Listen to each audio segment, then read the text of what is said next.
Tünügünü yutuqqanlar kepga o'qishtirib mashg'ullik qilib bersam, ajoyib issiq bosdi deb shunchalik rozi bo'lib qo'shib ketdi.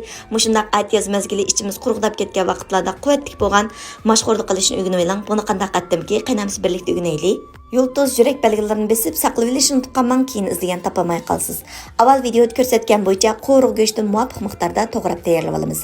Go'shtni suvoq solamiz. Qozon qaynagandan keyin videoda ko'rsatgan bo'yicha ko'pikchilarni paks elib etamiz.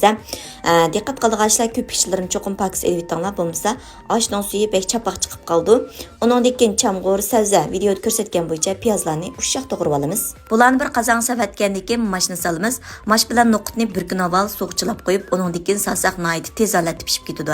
Undan keyin qizirib pishgan pomidordan birini chanaymiz, zanjibildimi muvofiq miqdorda servetimiz. Undan keyin mening ishlatganim cho'ng ustamning suiqashli tutqisi. Mushu oshning ta'mini, rangini yaxshi chiqaramayotma degan xonim qizlarimiz bir ishlatib sinab baqsanglar bo'ldi. Cho'ng ustamning cho'ngligi va oshning rangiga rang, ta'miga ta'm kirgizalaydi. Endi 300 gram unga 2 gram tuz, bir tal tuxum chiqib, lag'man xamirdan sal chang'aroq qilib xamir yug'urib olamiz. Diqqat qilinglar, xamirga yaxshi ishlab tindirib qo'yamiz. Ko'rib mishay kapsizlar do'stlar, qo'shmaganlar qo'shib elinglar. Hozir 60 xil darsimizni faoliyat qilyapmiz. Cho'ng taqsiliq qo'rma, har xil taom, pishiriq, ichimlik, murabba, bozorlik sovuq say darsimizni 10 qo'y bilan o'rganalaysiz. Dars tizimlatmoqchi bo'lsangiz, Undidar Nazi 7733 ekran ustidagi nomer shu. Xamir yaygan vaqtimizda nefis qilinligini bekmi nefis qilatmaymiz, bekmi qalin qilatmaymiz. O'zingizlarning ehtiyojiga qarata kesib tayyorlab olsanglar bo'ldi.